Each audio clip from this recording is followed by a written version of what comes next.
Bonjour à toutes et à tous. Les confidences littéraires par Nathalie Vigne pour In the Mood for Books ont la chance de venir à la rencontre aujourd'hui de l'écrivain Sébastien Spitzer à l'occasion de la sortie de son dernier ouvrage, La fièvre, publié aux éditions Albin Michel. Bonjour Sébastien Spitzer. Bonjour Nathalie.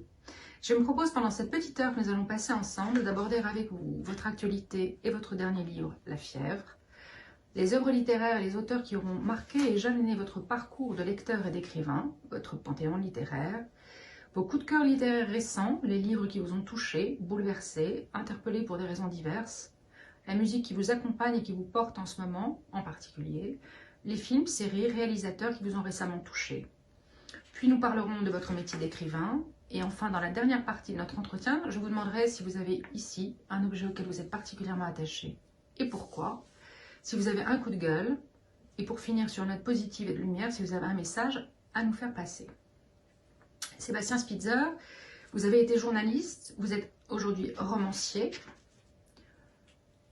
Pendant 3 ans, vous vous êtes enfermé dans la salle de lecture du Mémorial de la Shoah pour vous documenter sur l'histoire étonnante de Magda Goebbels, la femme de Joseph Goebbels, ministre de la propagande du Troisième Reich. De cette longue enquête naîtra votre premier roman, Ces rêves qu'on piétine, publié en 2017 aux éditions de l'Observatoire, qui met en lumière les ombres de Magda Goebbels et de ceux qui tentent de survivre à l'enfer. Nous sommes sous les bombardements dans Berlin assiégé, la femme la plus puissante du Troisième Reich se terre avec ses 6 enfants dans le dernier refuge des dignitaires de l'Allemagne nazie. Elle s'est hissée jusqu'aux plus hautes marches du pouvoir sans jamais se retourner sur ceux qu'elle a sacrifiés et cachant un funeste secret. Au même moment, parmi des centaines de femmes et d'hommes survivants de l'enfer des camps, marche une enfant silencieuse. Ava est la dépositaire d'une tragique mémoire. Dans un rouleau de cuir, elle tient cachées les lettres d'un père. Richard Friedlander, raflé parmi les premiers juifs, fut condamné par la folie d'un homme et le silence d'une femme, sa fille. Elle aurait pu le sauver, elle s'appelle Magda Goebbels. Ce formidable roman, traduit dans plusieurs pays, a obtenu plusieurs prix, notamment le prix Stanislas en 2017, le prix Emmanuel Robles en 2018 et le prix Méditerranée des lycéens en 2018. Il marque avec panache et brio votre entrée en littérature, et pour ceux qui ne l'ont pas lu, c'est à lire de toute urgence.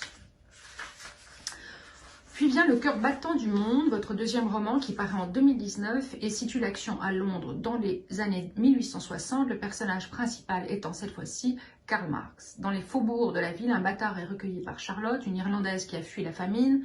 Par amour pour lui, elle va voler, mentir, se prostituer sans jamais révéler le mystère de sa naissance. L'enfant illégitime est le fils caché d'un homme célèbre qui poursuit toutes les polices d'Europe.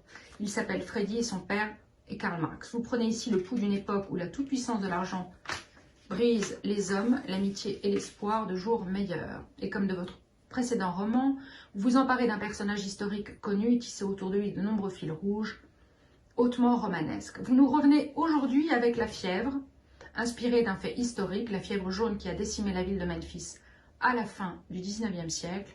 Cher Sébastien Spitzer, parlez-nous de votre nouvel opus. Je le ferais bien volontiers, mais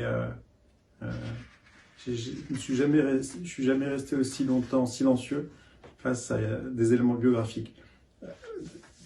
D'ordinaire, on dit voilà, Sébastien Spitzer, écrivain, et puis voilà, après tu te lances, tu racontes.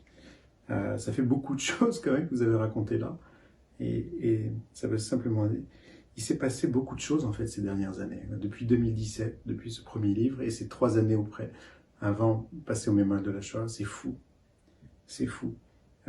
J'ai toujours, toute ma vie, j'ai rêvé d'être écrivain. Toute ma vie, je me suis retenu, je ne l'ai pas fait, je n'ai pas osé.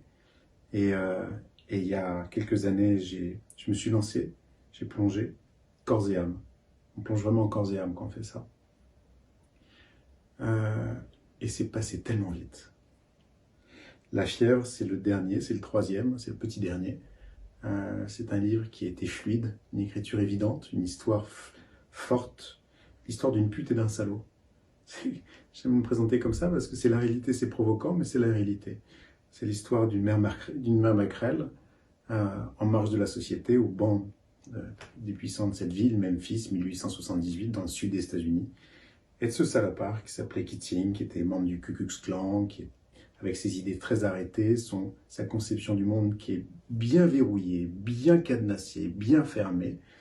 Et tous les deux vont être confrontés à un drame qui va les révéler. C'est une histoire vraie. Quand je l'ai découvert, je me suis dit immédiatement que ça méritait de s'y intéresser, de se pencher dessus, de s'y plonger. Et quand j'écris, je me plonge corps et âme, je me plonge totalement dans l'histoire que je raconte pour la voir, pour la sentir, pour la vivre. Dans le bunker, j'étais enfermé longtemps avec Magda Goebbels et ses enfants. Là, j'étais enfermé dans cette ville pendant des mois et des mois et des mois. Memphis, prise par la fièvre jaune. Et quand j'ai rendu mon texte, quand j'ai relevé la tête, c'était en mars dernier, et le monde était rattrapé par une autre épidémie, celle du Covid. Donc c'était assez sidérant de vivre ça. Oui, la fièvre, c'est mon petit dernier, et j'ai adoré écrire ce livre. C'est une histoire forte qui m'a bouleversé parce qu'elle est emblématique, elle est signifiante, elle veut dire quelque chose. Qui on est face au drame. On peut se cacher longtemps, on peut faire semblant, on peut se donner des postures, des apparences, mais quand les faits sont là, les masques tombent. Et c'est l'histoire de ce livre. Merci.